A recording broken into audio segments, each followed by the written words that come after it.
Hey, shh. Calm down. The show is about to start. Reese on the radio. Turn it up. Turn it up low. Turn it up loud. It's like a dream come true. Turn on your radio. Reese is on the radio. Yo, let's get it. Due to the nature of this program, discretion does not exist. It's Reese on the radio. Right now on WTIC News Talk 1080.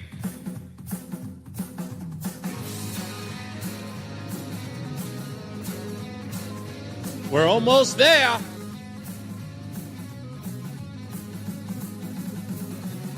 I can't wait as the days count on and on and on. I'm nowhere near ready, folks. But it's on and popping. It's Reese on the radio on WTIC News Talk 1080. What's going on, Wendy, in the chat room and everybody else checking out the show? I've actually had to let a lot of people go. And it's coming to that point where I'm going to have to do like NBC did yesterday. God bless the folks over at NBC. Can we get that applause going? There you go. All right. NBC. Got to applaud the people over at NBC, but I think I'm going to follow suit with those folks. I'm just going to start letting people go. There's a report today that says that NBC has decided to get rid of 7% of its news department. 7% of it. But hold on. It gets better. It gets better.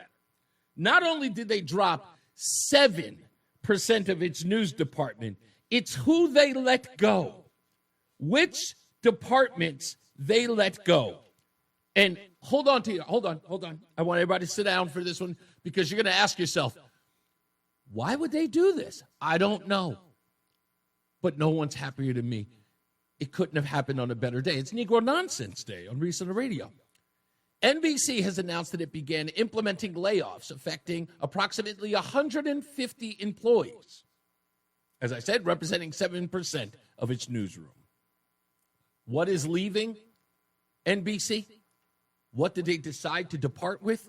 Let's start with the small stuff. NBC is finally getting rid of NBC Out, which is their LGBTQ division. They are also getting rid of NBC Asian American. That's right, their Asian American and Pacific Islander division at NBC. They are also getting rid of NBC Latino. That's right, for the Latino communities. And last but not least, in true Negro nonsense fashion, NBC Black is out of here too. Which, by the way, every other organization, NBC Out was LGBTQ, NBC Asian American spelled out, NBC Latino spelled out. But what was NBC Black? It was NBC BLK. Actually used BLK. They just used the letters. It wasn't even black. It was BLK.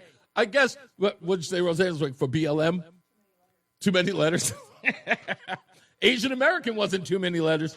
They couldn't even spend the money on the entire word. Asian, that's mess. I'm not repeating that. Get out of here, woman. Anyway, they're going to be doing that. So I thought that was interesting. But when I say I got to start letting some people go, some people are just rude. They're just rude. And for no reason to be rude. No, not you. Get out of here. No reason at all. Just rude. And so I'm just, I'm not going to indulge them. I'm done with being incredibly nice to people who are just not nice people. And I get it. I'll pray for them. Hey, carry on, have a good day. But I'm just not doing that nonsense anymore. That's just a wrap. Now, let's get to the important stuff. I need someone to help me find someone. And I don't know why no one has gone out to find this individual. His name, if you know him, please let him know I'm looking for him, is Victor Perez Velasquez. Is it Velasquez? Yeah, Velasquez. I want to make sure I get his name right. Do you know Mr. Victor H. Perez Velasquez? Are you familiar with him? Have you ever heard of him? Is he familiar to you at all? He is the owner of the establishment known as Optimo Car Wash. I don't know if he is an owner-operator, but I do know that he is the owner of the Optimo Car Wash. Now, I was under the impression that Victor was a small business owner with probably a car wash here or there. It turns out that in Connecticut, he owns the Optimo Car Wash in Newington, Connecticut. And as we learned yesterday, also owns the Optimo Car Wash in Hamden, Connecticut. And after doing a little bit of research, again, like I said, wasn't even on my radar, it turns out, according to reports, that Mr. Velasquez owns, count them, 14 Optimo Car Washes in Connecticut.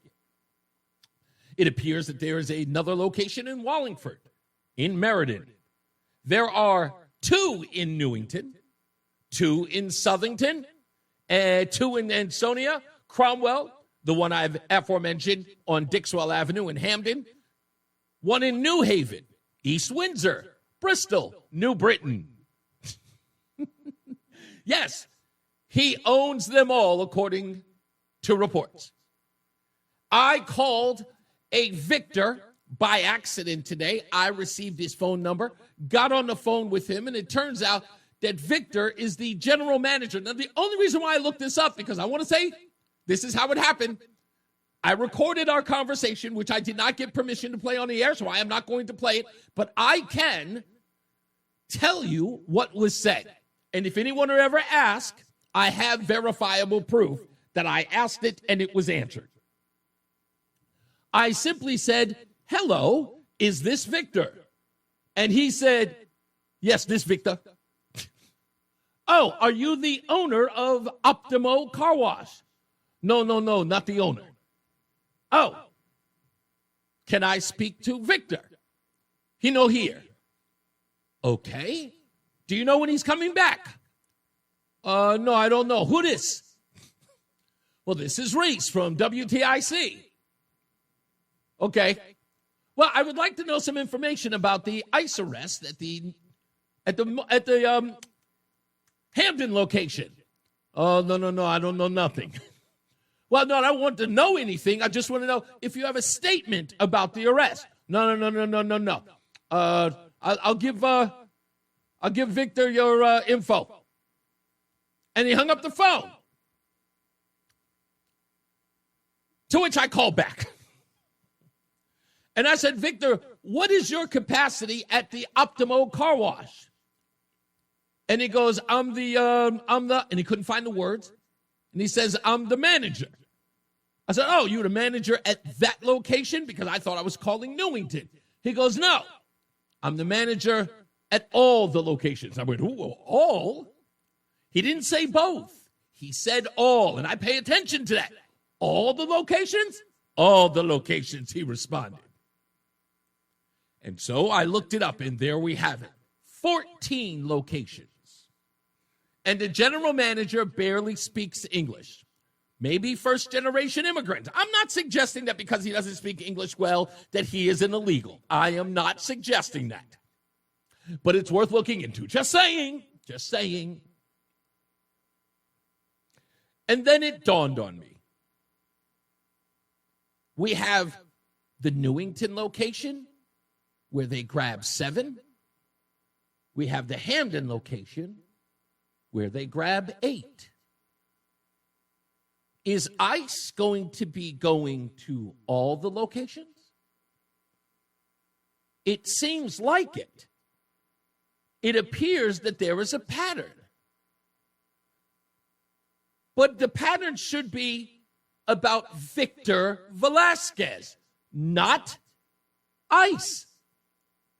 I mean, if you really think about it, shouldn't we be investigating as a state who Victor Velasquez is hiring at the Optimo car washes, 14 locations near you? Shouldn't we be? That's what I would do. I'm saying that as the news media, I'm talking about gumshoe journalists. I would say, hey, that's interesting. We got 2 Optimo locations in different areas, and we ended up picking 7 from one and 8 at another, and no one is saying, hey, there's a pattern going on. No. Can I share with you what is going on? Let's take a trip over to WFSB and listen closely to the angle they spin on this story. Yeah, people in Hamden demanding action this morning after ICE agents raided a local car wash and took 8 people into custody. Your reporter, Roger Susandan, has been on top of this. He's on Dixwell Avenue with some of the information you need to know. That's right, and that is one of the things that eyewitnesses tell us is so heartbreaking about this situation. And, you know, Hamden's mayor tells us that a married couple, a husband and wife who are also parents, were among the 8 people who were detained. Now, yesterday, ICE agents apparently walked right through this door in a raid that was all caught on camera here at Optimo Car Wash. And take a look at your screen. You can see in this footage agents sweeping into the business and eventually leading people out in handcuffs. Now, eyewitnesses tell us that a team of at least 10 ICE officers worked together to remove 8 people from the car wash, 7 employees and 1 customer. Hamden's mayor says some of the people who were detained have school-aged children, but town leaders say they don't know the identities of all of the people who were taken and that ICE did not give them a heads up in advance. One eyewitness tells us she'll never forget the sights and the sounds and the sheer terror. The sights, the sounds, and the sheer terror. The terror of what? Of finding out that you have lawbreakers in and around your city? The fact that you have people who you don't know where they came from? Is that the sheer terror? No, of course not. I heard the tires screeching to a halt, and I ran to the window, and that's when I saw the masked men, and then I heard a scream. Town leaders here in Hamden are still trying to figure out why this business, Optimo Car Wash, was targeted yesterday, but we... Leaders are trying to figure out why the Optimo Car Wash here was targeted. Really? That was what... Really? No, they're not. They know why it was targeted. But never one question. Never one question. Like, it isn't even on the minds of anyone, at least that I can see on social media, outside of, Mark in West Hartford, who's been on this story since the get-go, that are asking the question, wait a minute, another Optimo car wash was raided by ICE? John Larson openly said that he met with the owner, Victor Velasquez. He didn't ask, hey, Vic, you hiring illegals here? What's the deal? You know that isn't right. You know there are some crimes being committed by you. Or did John Larson show up and shake the man's hand and say, hey, man, good looking out on getting illegals work and evading taxes so we could maybe hike them up on the rich folks? Is that what John Larson did? Bragging about meeting with the owner? The spin on this WFSB story is hilarious. To show that, look at all of the people who were terrorized because ICE came into town. Look how scared they was when the cars screeched. Arr! I was horrified. Another woman was in the report, in the beginning of the report. It was too low to play. She was like, that's what I was saying. I couldn't believe it. ICE is among us? I started laughing. I was like, wait a minute, woman. Let's get this right. You were stunned? You couldn't believe that ICE was among you? Well, guess what else you didn't know? Cartel members, sex traffickers, and drug traffickers were amongst you too. But you were probably okay with that. Perhaps the fact that anyone would be putting attention on ICE and not on the fact that there is a business owner. And from what we see here, a prominent business owner with 14 locations near you, hiring illegals from God knows where. And hold on, folks, let's go one step further. They have access to your vehicle. You are going into those car washes with your personal affairs in them. You figure, oh, I'm just going to go get the car wash. And you get out the car and you hand over your keys or your fob. And you stand there and you look on the aisle. Maybe I'll get a passion fruit air freshener for the vehicle today. It's a little gift for myself. Oh, you know what? I need this. Oh, look at this. This is a little phone holder. This is a cute one. We should get this one, honey. And while that's going on, a bunch of illegals are going through your personal effects at 14 locations, one near you. And you think the person you should be worried about is the person who's removing that element from your neighborhoods. That FSB actually logged this story to talk about the people who were shocked and horrified. And yet no one has even thought to speak to Victor. So I ask, Victor, where are you? Why are you in hiding? Are you illegal too? Because I think you owe all of us answers. You run a business. You service the community, don't you? And you're servicing them with illegals. You're harboring them. That man, Carmen Sandiego. That's Roland said that man's Carmen Sandiego. Yeah, I'm just trying to figure out, like, what are you doing to ensure the safety of the community you serve? Are you paying your fair share in taxes? Sir, you're a local business owner. How much money are you shaking? I mean, literally, are you keeping from the people of Connecticut? I mean, technically, you got to be one of the wealthiest guys around. You're skimming. You're paying a bunch of illegals off the books. Clearly, you're probably paying them bottom dollar. No taxes, no unemployment taxes, no Medicaid, no Social Security, no nothing. How much you paying them? $4-5 an hour? How much money is in your wallet?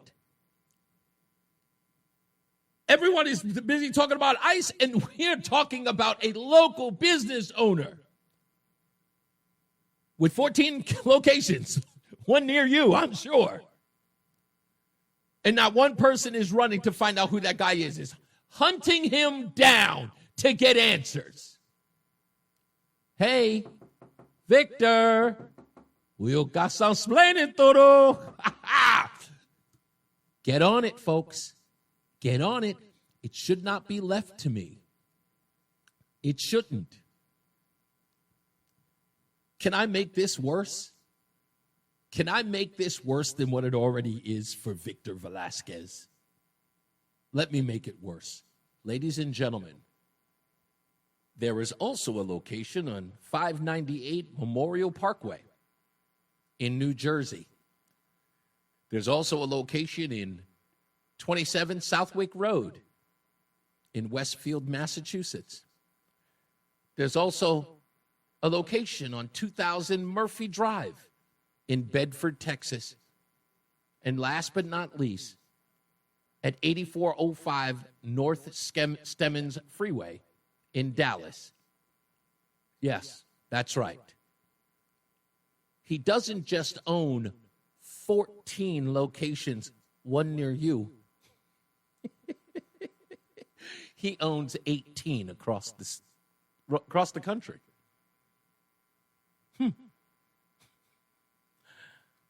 No one thought to ask this guy a question? I mean, right now, we're just counting 15 illegals taken from 2 of his locations. How many do you think are at all 18?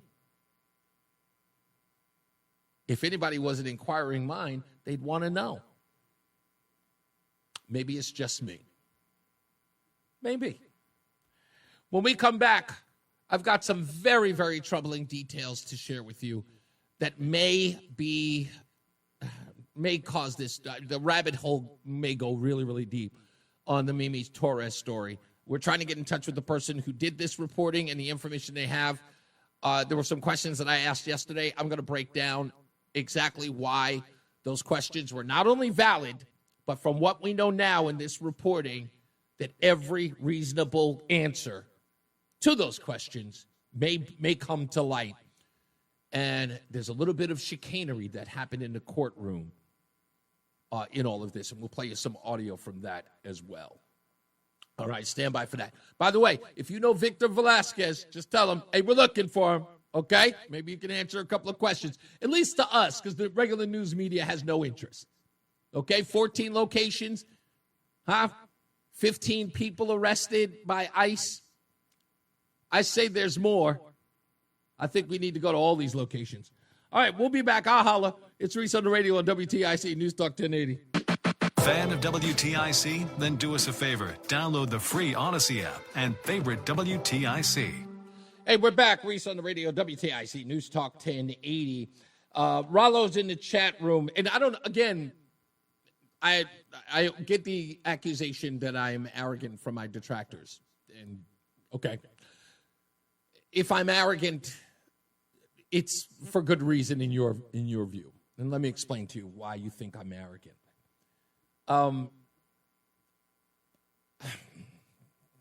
Yeah, no, I'm going to say it, but it doesn't matter. Okay. I said this a long time ago. A friend of mine would do this to me all the time. And he would go, yo, Reese, did you hear about such and such and such? And then I would calmly respond to him, yes, you know I heard about it.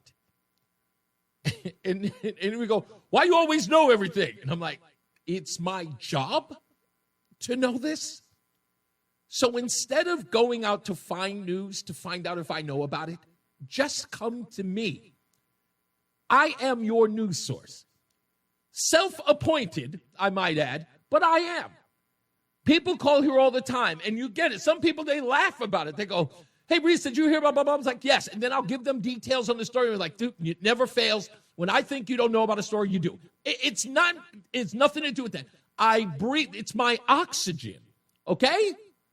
With all due respect, it's my oxygen.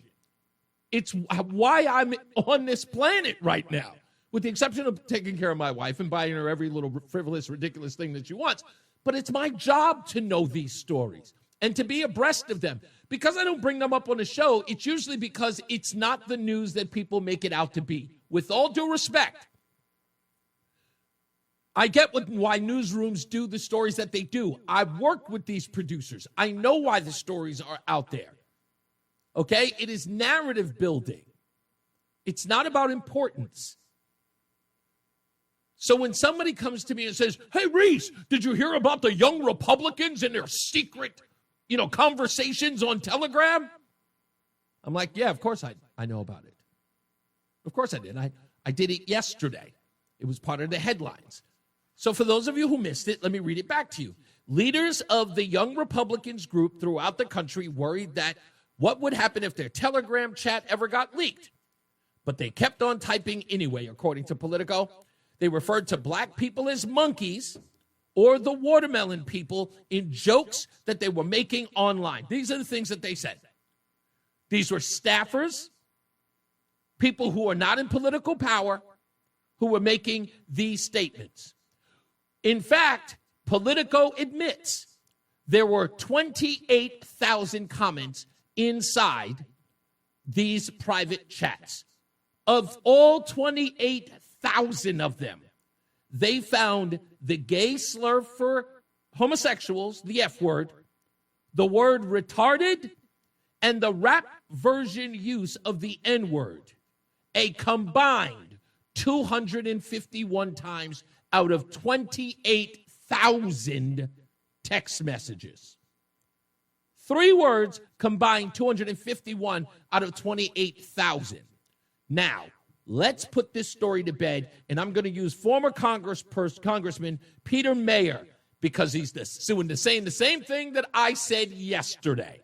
It should all be condemned as horrific. But I mean, J.D. Vance is making a great point that one or a bunch of random folks, yes, there were some state legislators in the chat. The worst things were coming from, staffers, and not a single person in this group had I heard of. But most of those folks have already either been fired or resigned, versus Jay Jones is sitting there running for office, and not a single person has pulled their endorsement or support for him.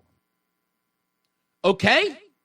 Staffers, nobody's been fired or resigned. They're out of their job. Jay Jones would like to murder his political opponents and kill their kids. Still in the race, and Democrats won't condemn him. Okay? Rollo, we up to speed now? Okay? And screaming and hollering and saying, see, there's racism. You're arguing, it's a circular argument. Nobody said there wasn't racism. But we addressed it. You're late. What you should do is stop waiting for your news to be delivered to you by wherever it is you go, Black Twitter, and just come here. Okay? Come here first. The news that I did yesterday is now your headline today. That's right. Because I'm trying to be ahead of the curve. I'm trying to earn my paycheck. Okay? I'm the wide receiver getting $10 million a year who always scores a touchdown in every game. I've got to justify my paycheck. Do we understand each other now? Good. I'm glad. I'm hoping that we can move on. Let's move on to the story as it relates to Mimi Torres. So there is a guy who is posting information, and he is doing extensive work on it, but I'm not giving his name or his information, or he'll be flooded. We're going to work on seeing if we can get him on the show to find out, one, where he got his information from, and he is doing the legwork. He's on the ground. He's an independent reporter, and he did a lot of this work. So I will give him props for it, but I want to talk about what he found. And according to this story, there's some incidentals here that aren't corroborated or confirmed. So I want to make it clear that when I express this, this is based upon reports from individuals who know. Confirmed or not, we're not certain. But there is one thing that we are finding out that we were not told in the beginning. The police did not learn of this until individuals alerted them.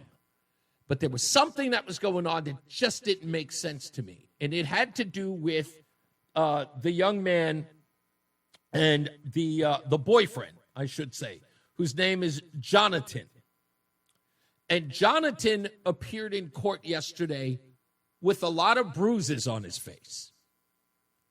And when I looked at those, I went, okay, was somebody a little heavy-handed with him to get a confession at the police department? I'm sorry, that was I'm just going there. I watched a lot of NYPD Blue back in the day. Sipowicz was quite handy with a phone book. But I'm saying to myself, look, considering the severity of this, maybe somebody, roughed them up a bit to find Mimi's body. It's only partially true. It turns out that individuals who know the family were the ones, according to this report, who roughed him up. But there's something fishy about that. Let me play you this from Fox 61 yesterday. This is a woman who calls herself Love. And I want you to listen to this report and how she describes how Jonathan told them about the body, because something stuck out here that didn't make sense. Since her memorial was created, dozens of people have come to pay their respects to Mimi. One of them was Love, who says she was the anonymous tipster who helped New Britain police find the 11-year-old's body. Now, why? She was the anonymous tipster who helped the police find her body. That's the way it's described in Fox 61. That's not true. She didn't help police find the body. She found the body, as she told them in Fox 61. So again, listen to how it's described. Maybe this is laziness on Fox 61's reporter, but listen to what he says. Since her memorial was created, dozens of people have come to pay their respects to Mimi. One of them was Love, who says she was the anonymous tipster who helped New Britain police find the 11-year-old's body. That's not what happened. I wanted to believe it was a clothes bin of clothes. I really didn't want to believe it was a body. Your heart races. Your heart races. Love says her friend knew the 11-year-old's mother's boyfriend, Jonathan Nanita. She says he started to leave breadcrumbs in their conversations about killing someone and where the body was. He kind of just told the wrong person where she was, and we came and investigated it, and it was a body. Jonathan kind of told on himself, really. Love says Nanita told her friend the person who was killed was a, quote, bad man, and that they, quote, deserved it. She says they launched a self-investigation to find the body, but... Why? Why? They launched a self-investigation to find the body. Why? Jonathan just said he killed somebody and it was a bad man. He revealed where it was. Why did they go search? They didn't call police until after they went to go see the body themselves. I'm still asking myself, why? We're shocked when it turned out to be Mimi's. I was disgusted, but I had a feeling anyways it was a human, because she did tell me that he said it was a bad man. So I was disgusted. I was devastated when I found out it was a little girl. She says their discovery led New Britain police to this house on Clark Street, where they recovered the storage bin, and the autopsy confirmed the body's identity to belong to Mimi. Since the discovery, police have arrested Anita, the girl's mother, Carla Garcia, and her aunt, Jacqueline Garcia. After learning about the prolonged abuse police say Mimi endured, Love wishes someone could have saved her, but says she's glad they found her when they did. She deserves her peace. And I'm happy I could do that for her family. But according to this report, something is really, really ugly. I just got word from the Connecticut Sentinel. They just did an article, and I'm glad they just told me about it. Where is it? Here it is. According to their reporting, that young Mimi was dead before the start of school. And that what her mother did was, after her death, was go to the school and have her removed. She never had one day at school, as they were reporting earlier, because she was dead before the beginning of school. And in order to cover her tracks, and so that no child would be, no person in the school system would be looking for her, she removed her from the school, telling them that she was going to homeschool the child. That's how the homeschooling gets into all of this. So, for anybody who is saying, "Oh, she was homeschooled," all right, that's out of this. Let's end that. Ever since the story broke about the poor, unfortunate New Britain, a 12-year-old girl whose mother, aunt, and another are accused of murdering her, rumors began to fly that the girl was homeschooled and was killed after signing a withdrawal from the August 26, 2024 starting date that the family was moving to Farmington at that time, and that was the reason why the child was being removed from the school. Signing another form that same day indicating the mother's intent to school her at home. The National Home Education Legal Defense has refrained from commenting on that because the focus that she purportedly signed have not yet been released. And such a claim remains simple hearsay. We are commenting now, however, because we do have evidence that the date that the murder occurred, June 21st, 2024. How do we know that, and what's the evidence? We know because we have read the publicity everywhere. We have read the publicly available cease detail appeared on the state's judicial website, where the mother, Carla Garcia, is being charged. On that site, we see that Carla has been charged, among other things, with murder. Adjacent to the charge that we see, a column stating date of offense. Under that column, it's clearly listed that the date is June 21st of 2024. Assuming that to be the case, then all the rumors and statements and arguments have been swirling around the media until now, clamoring the need to regulate homeschooling because of this tragic murder was caused because the girl was homeschooled is absolutely false. Those who are responsible for spreading those rumors now owe homeschooling communities a very large and genuine apology. So the charging date is June 21st. She goes to the school, removes her from there.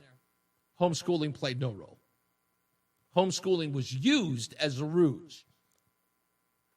So that's over. But now, let's get to the meat of this. Oh, darn it, we got to go to a break, don't we? Okay, we'll take a break. We'll come back. I'll read this statement in this breakdown of the case because it turns out it is not the aunt, it is not the mother, and it is not Jonathan, the boyfriend, who were the only people who knew about Mimi's death. And we'll tell you that when we get on the other side of it.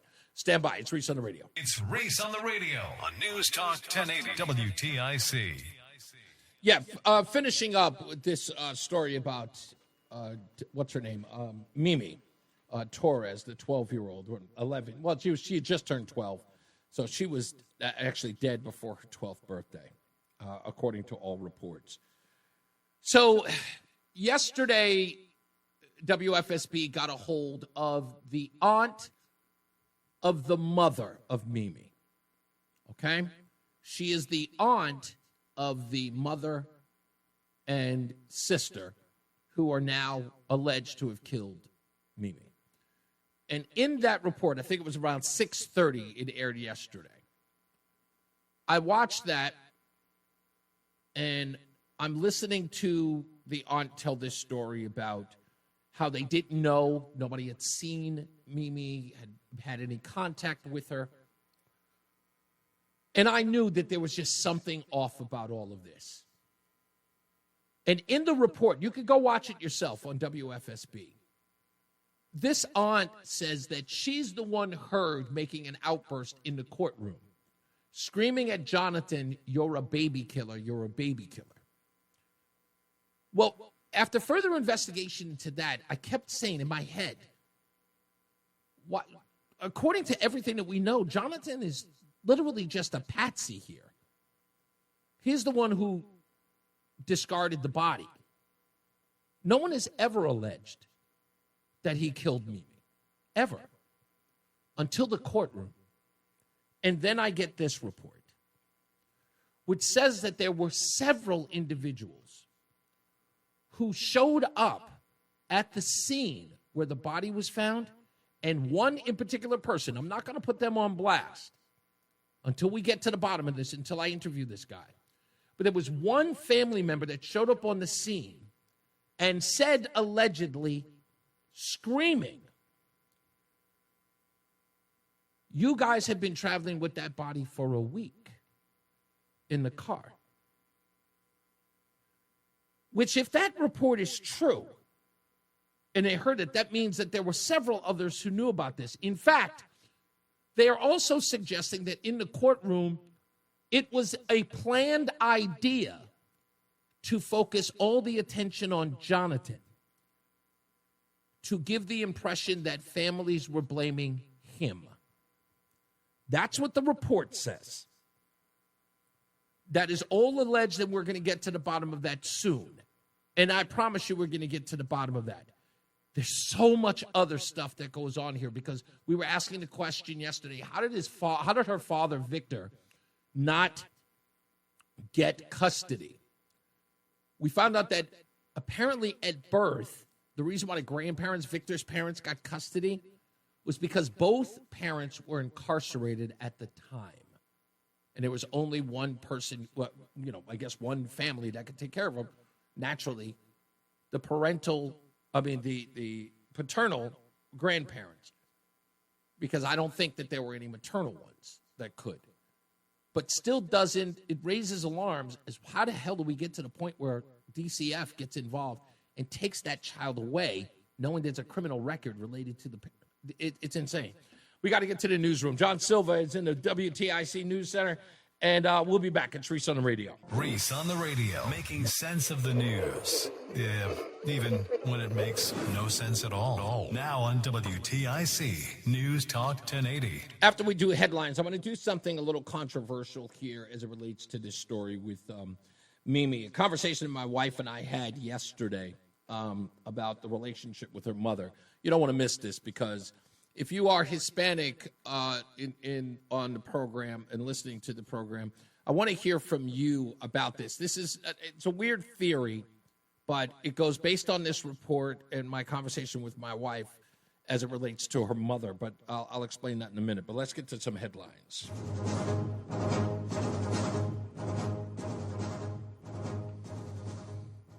With his growing momentum, former Governor Andrew Cuomo will focus more attacks on the frontrunner Zohran Mamdani in their first debate for mayor for New York City at 30 Rockefeller Center, which airs at 7 p.m. Of course, check your local listings if you want to check out the debate. I expect there to be fireworks because Curtis Sliwa will be there. I don't think that Curtis Sliwa has much of a chance, but I do believe that he'll shake it up a bit. Given the opportunity to speak, he'll be able to condemn both of these folks. He's not a fan of the Cuomos, definitely not, and darn sure not a fan of Zohran Mamdani. So just his appearance alone should be explosive. There should be a lot of sound bites out of that. Whatever comes of it, we'll play it during tomorrow's program. The Connecticut Office of Inspectors General has found that 3 members of a regional SWAT team were justified when they returned fire toward a man who had barricaded himself in a North Haven home in 2024 while armed with a shotgun and other firearms in the house. The findings of the investigation were released yesterday, in a report filed by the Inspector General, Elliot Prescott. In the 36-page report, Prescott said he concluded that Detective Raymond Wilson Jr. of the East Haven Police Department and Officer Rocco Morgan of the Branford Police Department and Corporal Thomas Pacelli of the North Branford Police Department were justified when they fired multiple rounds at Robert Mazurik, who was not hit by the gunfire but was later arrested on several charges. The Connecticut Department of Transportation recently conducted a survey that showed 80% of the state's residents do not feel comfortable walking or biking on state roads and the roadways. According to that report, nutmeggers say that the pathways are cracked and car traffic are key factors. I didn't know it was that bad, but look, I'm going to be honest with you. I know people like riding in the street, and it's just, if you're riding your bike in certain areas, and we're going to have a big bike ride next year, but when you're riding your bike out there, just find a park to go to. Just do that. It's the safest way to travel. It's too dangerous on Connecticut roads. We know that. Everybody knows it. I don't know how many times we have to hear it. I've done reports here about people and the amount of people who end up dying or facing serious injury because of it. And again, it's a combination of 2 things, and that is horrible driving and bad roads. And you just, again, you can't trust it. Sorry. Just can't do it. All right, now the stupidest thing I read today.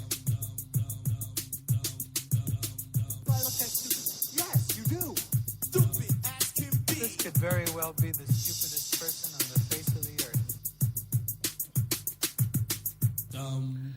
Roland, are you using any of these AI chats like ChatGPT or Grok? Are you using any of these at this moment?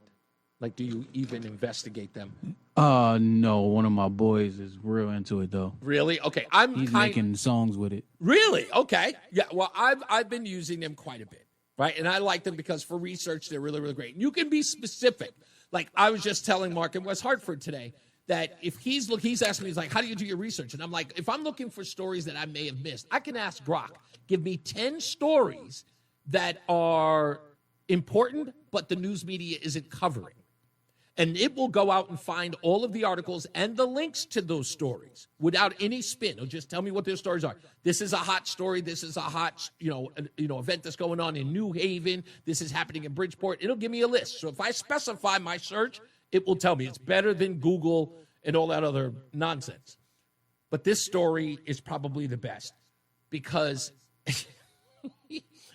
you are supposed to, and it's up to you to do it, you're supposed to delete everything that you search for, especially if you're searching for something that might be questionable, which should have been the case with Ryan Schaefer. He was arrested and charged with felony property damage for a rampage at a Missouri State University parking lot. Investigators allege that Schaefer shattered car windows, ripped off side mirrors, dented hoods, and broke windshield wipers during a 3 a.m. spree. When he was confronted with surveillance footage and other evidence, Schaefer said that he could see the resemblance between the suspect and himself, saying, yeah, it kind of looks like me. But then he consented to a search on his iPhone, which you never do. You make them get a warrant. But he consented. A subsequent review of the device revealed the location data, placing Schaefer at or near the scene of the crime, as well as a troubling dialogue exchange that he had with ChatGPT. Now, in ChatGPT, just like Grok, you can talk to the AI, and it will talk back to you. And in this, he asked, how effed up am I? Will I go to jail? He also asked ChatGPT, what if I smash the ish out of multiple cars? He actually asked, to which they arrested him because he pretty much self-indicted himself. That's a redundant, but he self-indicted. And that's why he's been charged. So I saw this and I just went, I love ChatGPT. I mean, it's cute. I don't think it's as good as Grok, though, but it's cute. I'll ask ChatGPT a question and then ask Grok the same question to see how they respond. Because primarily, ChatGPT will go immediately in the left. And I just want to hear that perspective. But I'll go to Grok. And this is another great thing that you can do if you're interested. Before or when you ask the question, you can preface the question by saying, no spin, just facts. And then ask the question. And it will tell you just the facts. Every bit of it. And if you think that it's telling you a lie or it's wrong, you can express that in there and it will come back to you and says, no spin. This is the truth. And I mean, it actually does it. So it's actually pretty good. And I think it's fun. But don't use it to commit crimes. Okay? Just something that you should take to heart. Back to the Mimi story before I go to the phones. I was talking to my wife about this in the car. And in thinking about this story with Mimi Torres, Matty O in the chat room said, did they ever tell why she was killed? And I have my suspicion, but it's a little convoluted. I don't think it's that. I don't think it's the thing that I'm going to discuss, but I think it's associated with it. Let me start from the back. So Roseanne and I are driving, and she's talking about what it was like as a child, and she was yelling at me about how we both grew up wearing hand-me-downs. I wore the hand-me-downs of the kids in the neighborhood who were, I thought, was being kind and giving me their barely used clothing and then making fun of me at school. Roseanne had to wear her brother's clothing. And she was talking about how traumatic that was. Like, she was like having to dress like a boy. And the shoes that she was wearing were her brother's shoes, and they were much too large. And she never understood why her mother didn't even bother to get her hand-me-downs from girls. And I was like, that's interesting. And she began talking about, like, her childhood. We started going down that rabbit hole of talking about her childhood. And then I was talking about other cases where in the Latin community, parents, mothers in particular, always have this rivalry with their daughters. And I was like, why is that? And it always turns out, no matter where I go and I start having these conversations with Hispanic, Latina women, it is always these rivalries with their mother. Either they really get along with their mother or they have rivalries with their mother. But when they have the rivalry, it is always about the father. The mother's jealousy of the father's relationship with the daughter. And that was an interesting dynamic. Now, I don't know if any other culture has that problem. Here's where it gets controversial. What have we seen in a lot of these third world cultures when we find these folks arrested in and around Connecticut and around the country?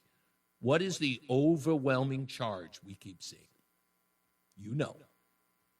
We see it all the time, and it is really like, why is there so many people charged with that? Like, why? And then my wife and I started having a conversation. And she said that it is a cultural thing.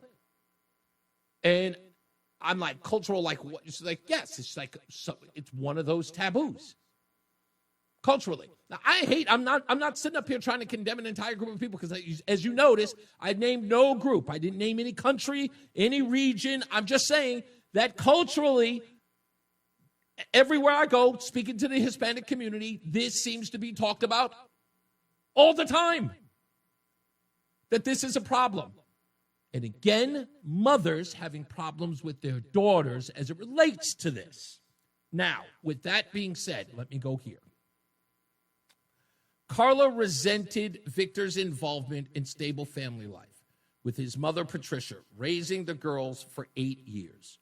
She weaponized child support and repeatedly tried jailing Victor, rejecting Patricia, his mother's offers to pay it off and to leave him alone.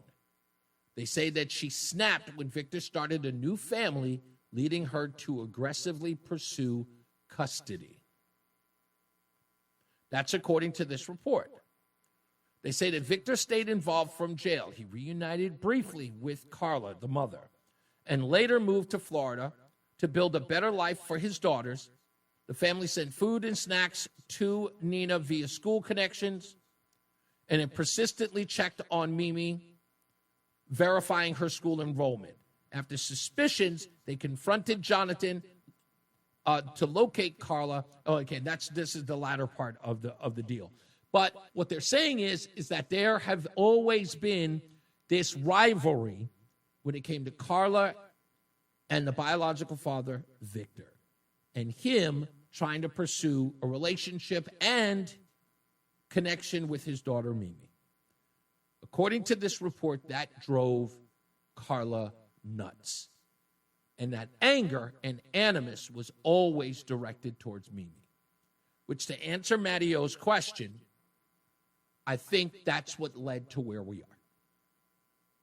With the constant, and again, we have verifiable knowledge that Carla, the mother, was always trying to find ways to attack and to malign and to keep Mimi away from Victor.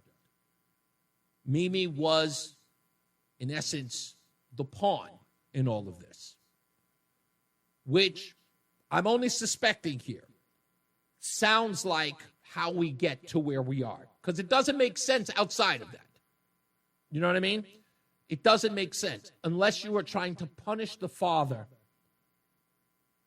for whatever relationship there is, that sort of anger. And again, this is all alleged, but according to this report that they laid out here, all of that seems to be laid out here. And this is being confirmed by two verifiable and very close relatives who are associated with this. So if there's any motive, that's what they're suggesting. Let's go to the phones. Bob is in Meriden. Hello, sir.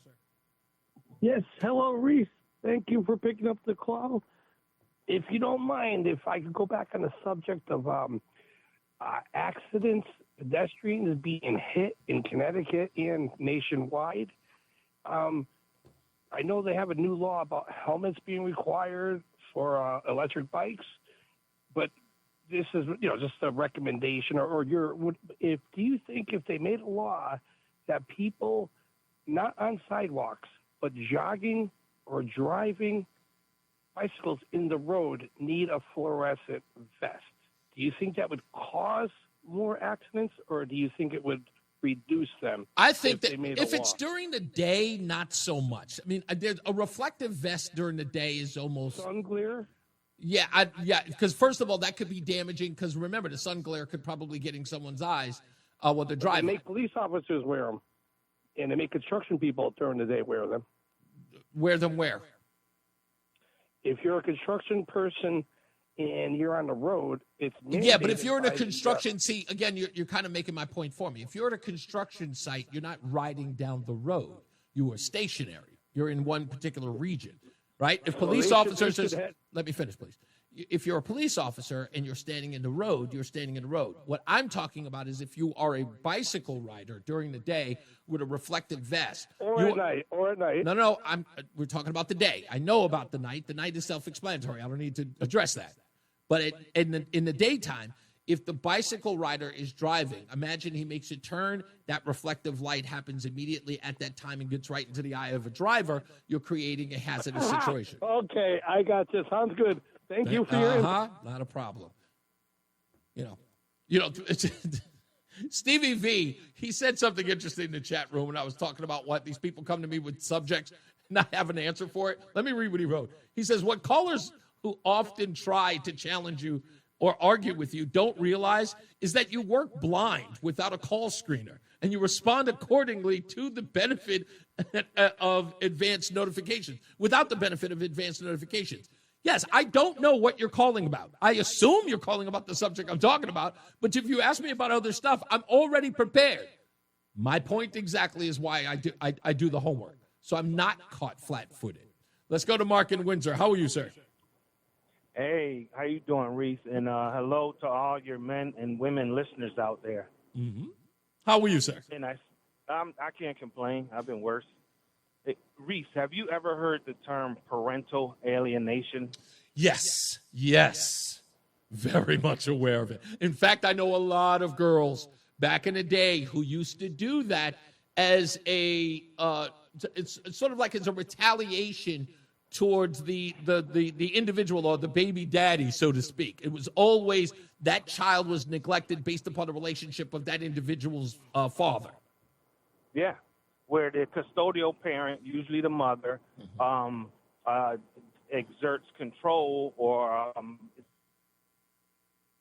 the non-custodial parent, usually the father, right?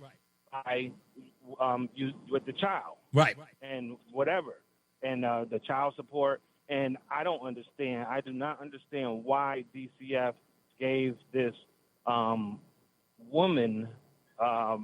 The child, gave her custody of the child, took the custody away from the grandparents after 7 years, especially if the father was involved. And, yes. I think that in the interest of the public's interest, that this child is deceased now. This 11-year-old girl, she's deceased now. This should be made public. The DCF record should be made public. The who, what, whys, and whens. Where, Yeah, because you're right. Because the most important thing to know here, and I think that's where we go down the trail, is what led DCF to make the final decision.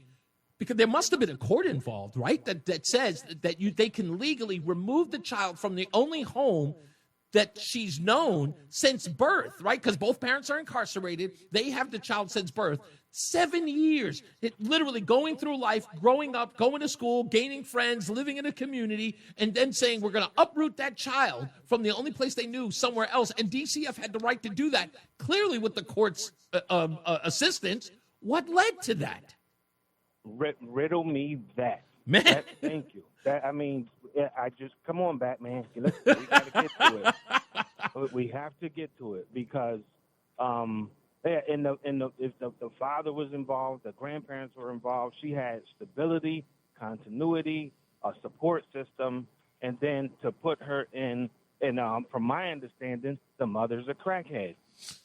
Am I wrong? I don't know if that's evidence yet, but I do hear that's not in this report, but I've heard this outside that there were drugs involved and things of that nature, but I can't confirm that. But we do know that everybody there has got a criminal history, especially this Jonathan character, which I'm understanding according to this report. By the way, FYI, the guy who wrote this report just texted me. I'm about to call him during the break to see if I can get him on the air.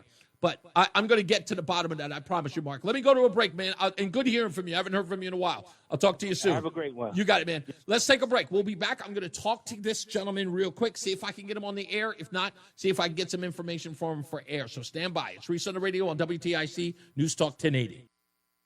Well, we thank you for that, sir. All right, folks, I didn't expect this to happen, but, like I said, it's fly by the seat of your pants radio sometimes. On the phone with us is the gentleman that I said that I was going to get in touch with and see if I could get him on the show.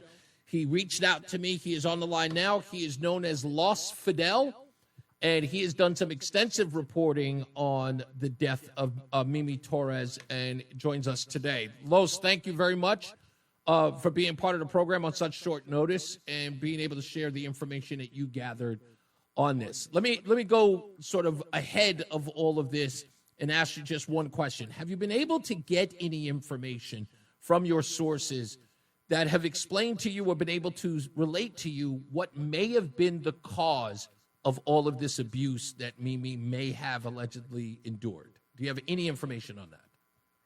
So I would like to preface any statements I make by saying that I have not done much research. I have not questioned the family. I have not. All of the information that was given to me was information that I was asked to put out there. Okay. So it's my understanding that they do have a cause of death, but I didn't ask any questions in regards to that or anything that I felt wasn't the information I was privy to. Okay, so no one has shared any information. So these are people sharing information with you to get out to the public because they have firsthand knowledge of this. And there has been no information that says to you what led to this abuse in any way, like whether or not there was something related to the mom and the father, the daughter, or anything like that. So that information was not given to you. So it's my understanding that the abuse was prolonged. As for the actual cause of death, again, I'm not sure, but the abuse that occurred was at the hands of the mother, her sister, and the mother's boyfriend. Okay. The father was not in the picture at the time, right? But they all contributed to her abuse. Death. Her abuse, and of course her subsequent death. Los, let me ask you this: according to your reporting, the most damaging part of this, or the most damning part of all of this, is that the three individuals who were charged did not do this under any cover of darkness, that there were indeed individuals who were very much aware of the abuse. Yes. And you talk about a particular woman who arrived at the scene of her location that was in New Britain, a particular individual who started shouting something along the lines of, "You guys have been driving around with her for a week," which then suggested that somebody who knew some detail like that there was driving around with Mimi's dead body in the car, had to be somebody who knew. So I didn't get into detail regarding that, and I should have, but when Mimi was already in, I'm so sorry. When Carla was already in police custody, this family member showed up to the scene screaming that. So that family member had one second, Papa. That family member had no opportunity to speak to Carla before or after arriving at the scene. So the fact that they arrived with that information already known to them, it does imply that they were aware already. And I can't say anything that'll jeopardize the case, but I will say that the person that I got that, or that I was told that from, who was on the scene, is not the same person who had confirmed to me that police made mention of the fact that the other family members knew the whole time. Family members, specifically family members that were acting sad, were already aware. Okay, so there was a lot of performative behavior at the scene of people crying and being sorrowful, even though they knew that Mimi had been dead a year. Yes, sir. There's another part of your report, because a young lady who was on WFSB was saying that she was one of the individuals who shouted at Jonathan during the arraignment. And so you laughed because you know what I'm getting into next. So that sort of leads me to this point, is that there is what you believe in, what information you've been getting from individuals in the know, is that there is some sort of effort to pin all of this on Jonathan to at least save the hides of her mother and her aunt. In other words, to sort of, and they're sort of playing that narrative up inside the courtroom with people, with sort of like their outrage is to say that Jonathan is the main culprit in all of this, and the other ones are just sort of sub-actors. Right. Yep. The person I spoke to did say that. I know if you watch the courtroom, I guess the courtroom appearance, you will hear her scream at Jonathan. Yeah. But you won't hear her scream at anyone else. Yeah, and in fact, she makes mention of that. She makes mention of that. Right. Yeah, but she said it in a way that implied that she had the same energy for everyone. So those, as you stated, those were words that came out of her own mouth. However, that's not what I'm hearing from other people close to the case that were there, that were on scene. So you've been gathering more and more information about this, and I know that the information that you've been getting are coming from firsthand knowledge. If I can ask you this, and if you can't answer it, I appreciate it. If not, I respect it.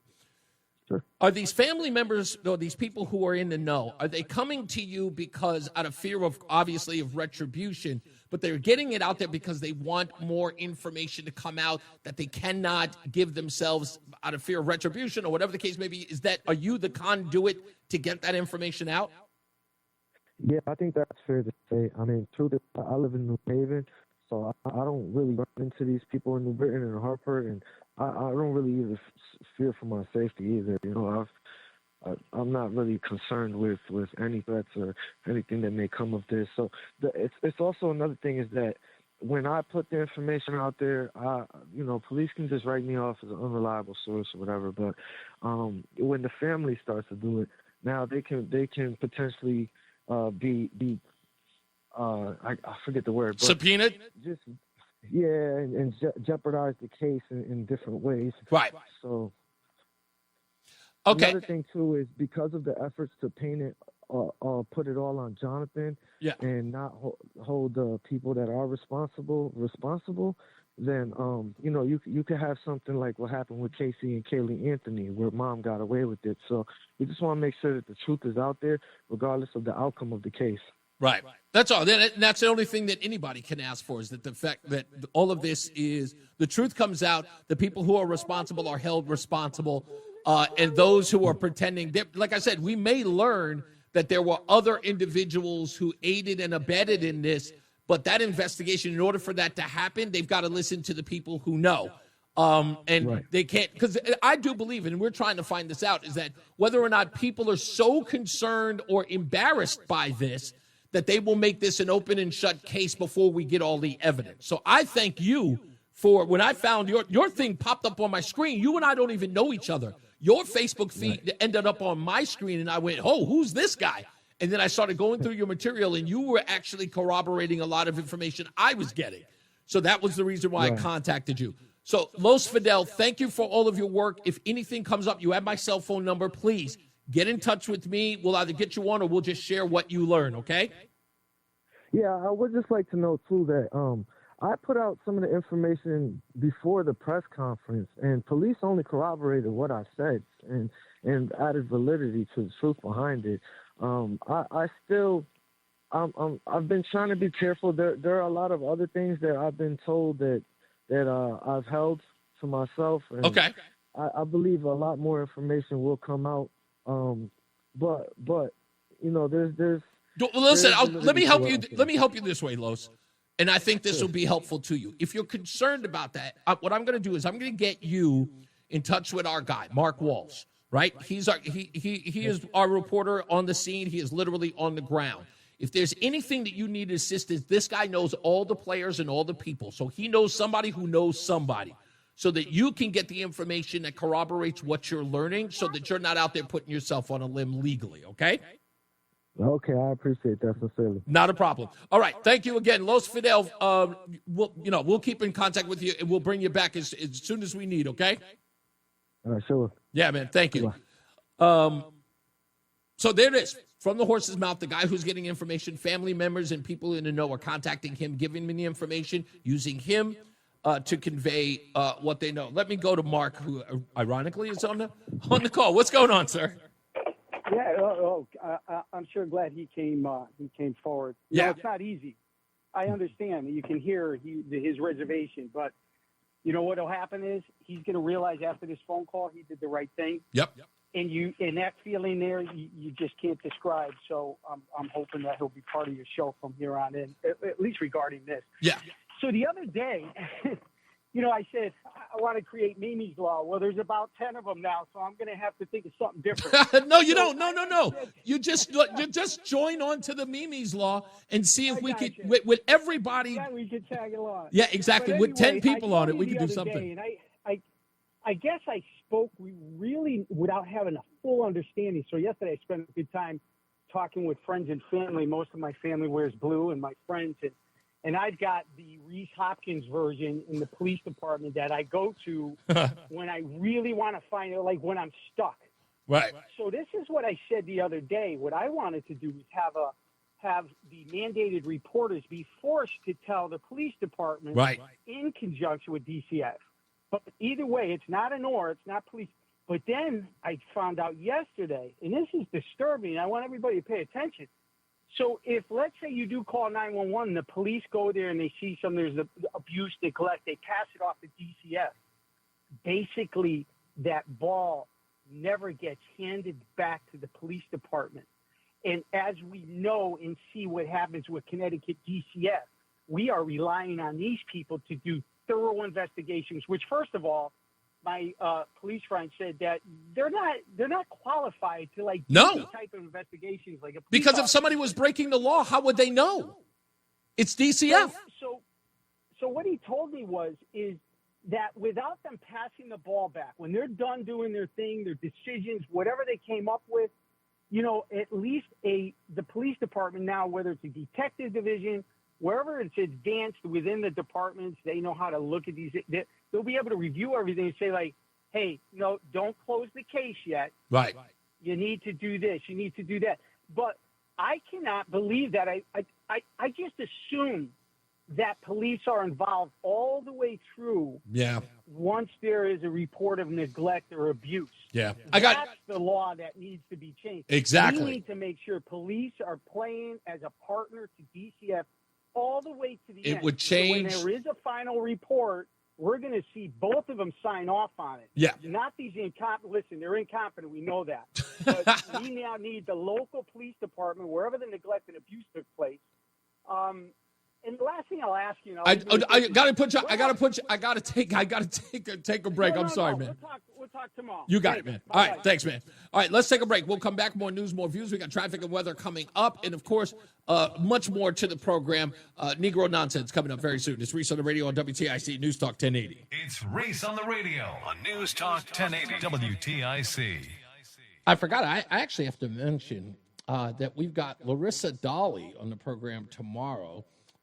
Roseanne is going to join me in interviewing her. She is the one of the actresses in a film called Becky, and she's also got I think some work going. She's going to be working with Tyler Perry in the future. But very, very beautiful young actress and producer will be on the program tomorrow. Larissa Dolly joins the program. We'll talk about her and everything that she's doing as well. And next week, Wednesday, we got Robert Cool Bell of Kool and the Gang joining the show on Wednesday, so stay tuned for that. When we return at the top of the hour, of course, we'll do between rounds, but we've got Negro nonsense, and I've already told you what it's about because yesterday we talked about it, and that's the Supreme Court Justice Katanji Brown Jackson. There's so much more to what she said that there's going to be a discussion about this Supreme Court hearing forever and ever and ever. And it's a discussion that needs to be had. So that's why we're featuring it this week on Negro Nonsense. So stand by for that. Also, on the program coming up, we've got, what was this thing? Yeah. Hollywood news. I know that sometimes things are desperate in Hollywood, but I think this one takes the cake. But I can't wait to mention it because even Mark Christopher is going to have an opinion about this Hollywood news. He doesn't watch any movies, but I know he'll have an opinion about this one, as will you. So stay tuned for that. Also, we got a whole bunch of other news views. I've got audio sound bites to boot. Did you know that Hakeem Jeffries is in the hot seat to continue to be the leader of the Democrat Party? There may be a vote coming up, and it don't look good, according to Axios. We'll tell you some of the details of the people who are possibly saying no, and they are some Connecticut's, some nutmeggers in public office who have no real enthusiasm for Hakeem Jeffries remaining as the leader. So we'll talk about that as well. Donald Trump makes some announcements as well. He's been making them all week. We'll get into some of that stuff as well. And plus your phone calls at 860-522-WTIC, 860-522-9842. And plus we'll read your text messages and your messages in the chat room. Let's get our first check of weather and traffic. Mark Christopher. He's in the BPS Traffic Center. How we doing, sir? It's Reese on the radio. And don't say we didn't warn you on News Talk 1080 WTIC. Savory, flavory, bagel, deli, and bakery. Between rounds,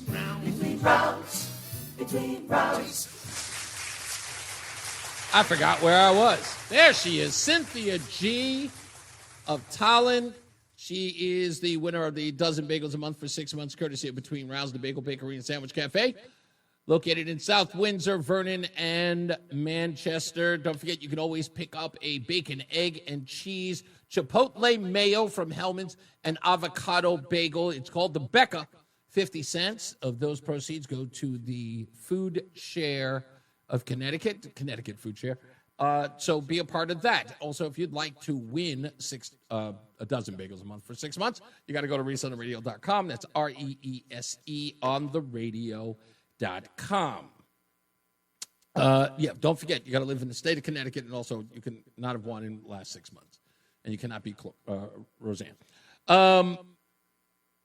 I've got this question that's been bugging me, and I'd just like to ask the liberals who listen to this program. Let's say we were holding a protest that said, Yes Kings. Like we were holding a Yes Kings protest. And we were passing out flyers. And we were putting them online. Join us on October 19th, the day after the No Kings. Yes Kings, the day after. And you were going over the flyer of the people who are contributing to the festivities across the country. 40 in the state of Connecticut. We were all holding them the day after your rally. And we had, some of the individuals who were sponsoring it, because we put them all on all the posters, saying, join us and some of our proud sponsors. Speaking of proud, one of those proud sponsors is the Proud Boys and the Oath Keepers. And we put that prominently on the poster. We displayed it everywhere. What would you say? What would you say to us? What would the reports be in Politico, in the New York Times? Oh, we don't have to imagine. But I found something odd on the poster that you guys put out for No Kings on the 18th. And I'm trying to figure out, why is this rally for No Kings being sponsored by the Communist Party USA?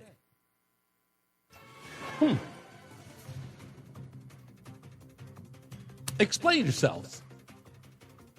Right? Because you're not communists, are you? Oh, that's interesting.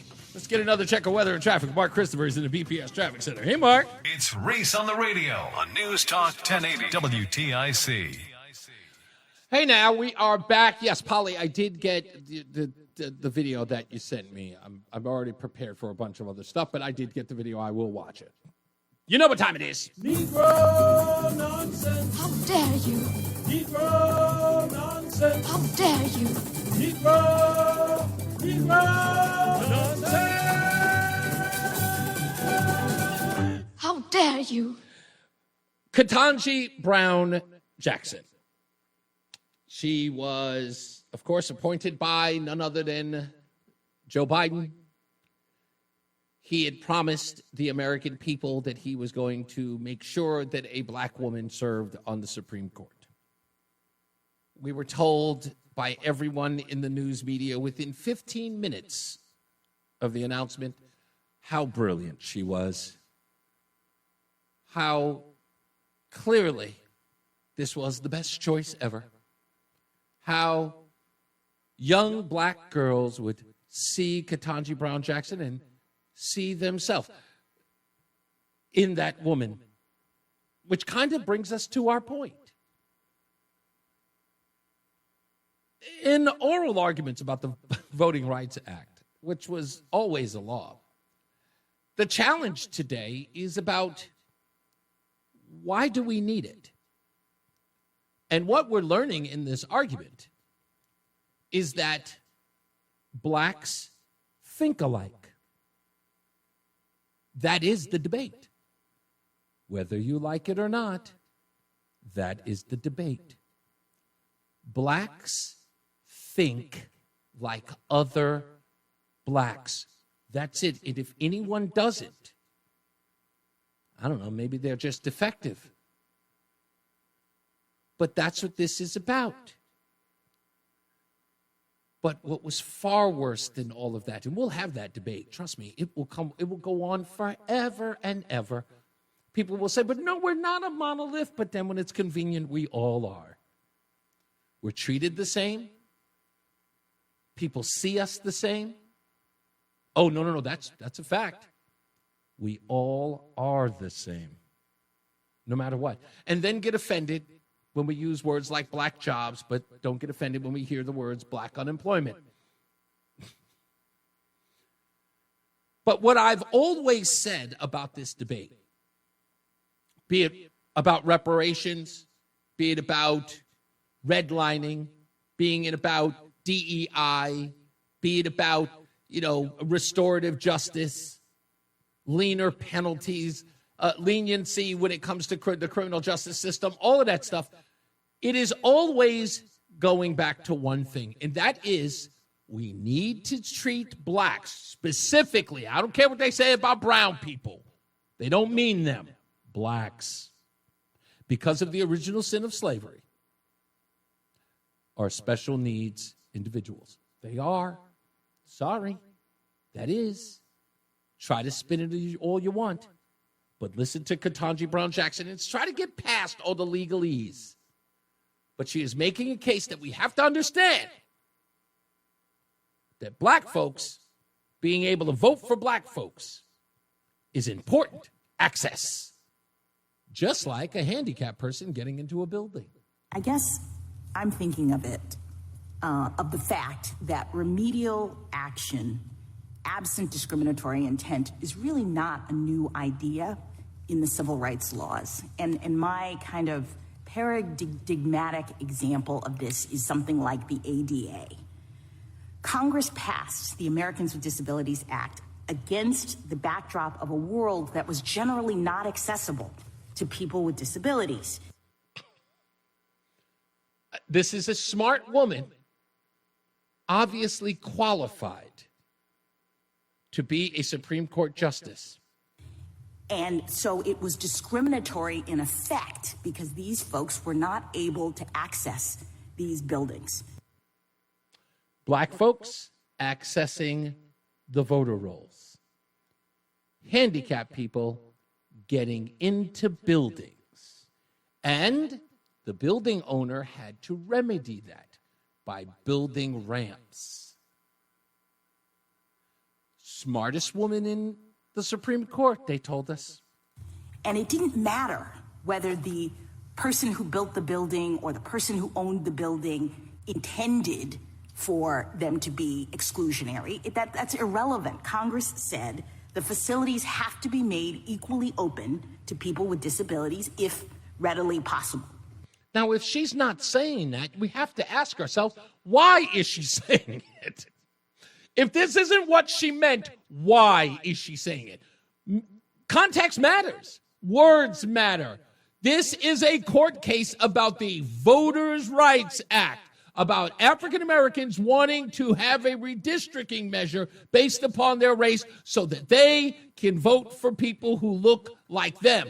And the breakdown is because all black people will vote for an all-black candidate. And if you have a black district that is majority black, if a black person runs, the black person will win. Because the quality of their life, the view that they have on the world will immediately supersede anything and everything. Now, remind all of us, I will remind every one of us, at the same time that is being made in the Supreme Court, that argument is being made in the Supreme Court, that black folks need other black folks to vote for by the sheer measure of their blackness. Somebody explain to me how the first black president of the United States endorsed Abigail Spamberger, a white woman, over Winsome Sears, the current black lieutenant governor of Virginia.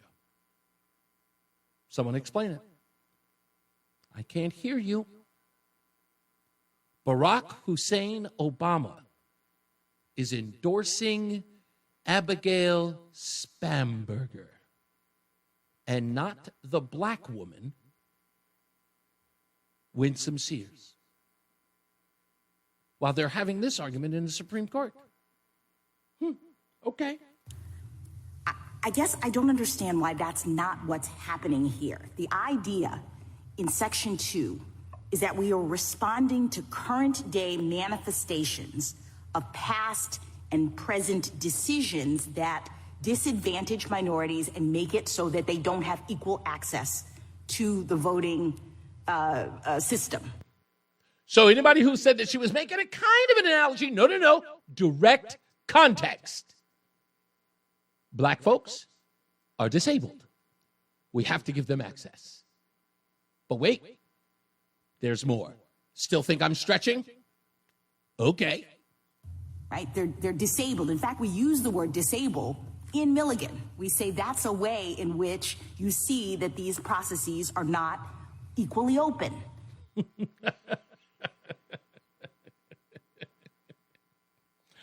Now, I told you, I said this a long time ago, those who listened to my podcast some 3, 4, 5 years ago, I told you that was going to be the case.